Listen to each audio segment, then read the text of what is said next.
One person you don't want to go inside before you hear from is an amazing person who represents us in the House of Representatives. And a few years ago, when we had an election, that was a remarkable election.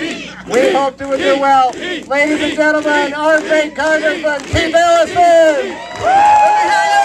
Let me hear you! Make some noise,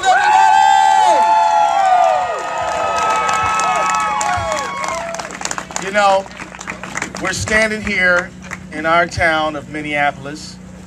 We're from the Twin Cities, are we not?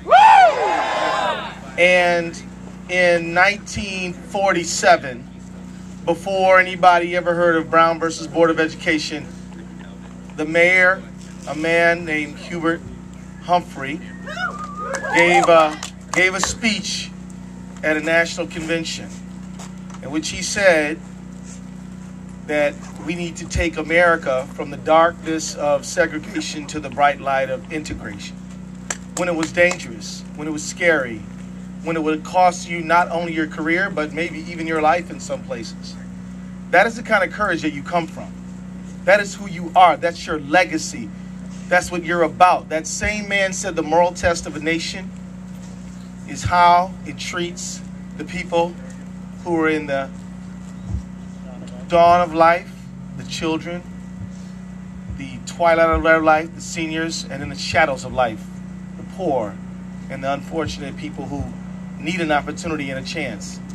But that's not the only great shoulders that we stand on. We stand on bigger shoulders, more shoulders than even that. We stand on the shoulders of Walter Mondale, who still walks with us, who is there fighting the fight for integration, fighting the fight for equal rights for all people at every juncture. We stand on the shoulders of Eugene McCarthy, who said that the Vietnam War was wrong. And how many people have stood right out on the bridge down the street calling for the war in our generation and saying that it was wrong. We come from a mighty, mighty legacy of progressive action, of inclusion, of the politics of generosity. And you cannot stand for that legacy unless you are willing to go the extra mile. I'm telling you that we live in a time where you don't have to look back nostalgically to say, wow, I wish I was there for those great challenges of days gone by. Because there are challenges right now you can fight. There are challenges right now. There are people in our country and in our state who need you desperately now, who need to go to a doctor but cannot afford it because the governor is saying we don't need MA for those people. And the one who's in there now even dislikes MA, federal MA for Minnesotans more than the one we got. Mr. Emmer even is worse than the one we have.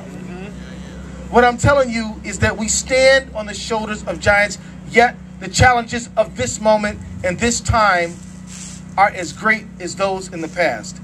And you are the generation that has got to step up and has got to do it and has got to be there for young people in college trying to afford an education, going to college for 4 years, paying for it for 40 years. You have got to be the generation who's going to step forward and make the change for people who are in desperate need of a responsive government in this moment. That's right. And that's right. And it is about 10 o'clock at night. And you are going to get a packet. And you are going to complete that packet.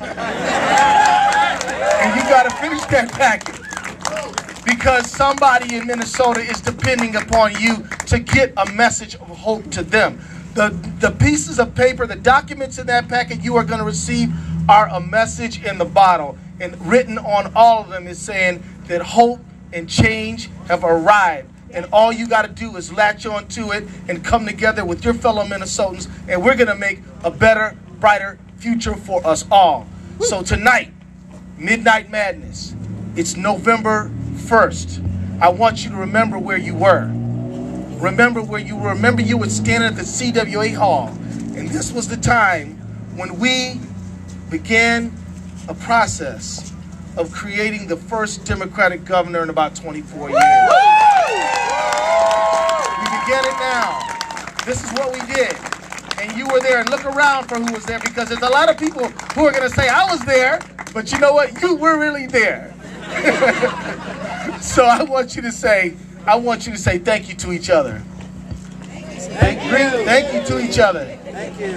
I want you to look at your friends and your comrades and your fellow Minnesotans, and I want you to go in there and get those packets and get that literature out, and don't stop until it's all out, and that means we do it until it's done.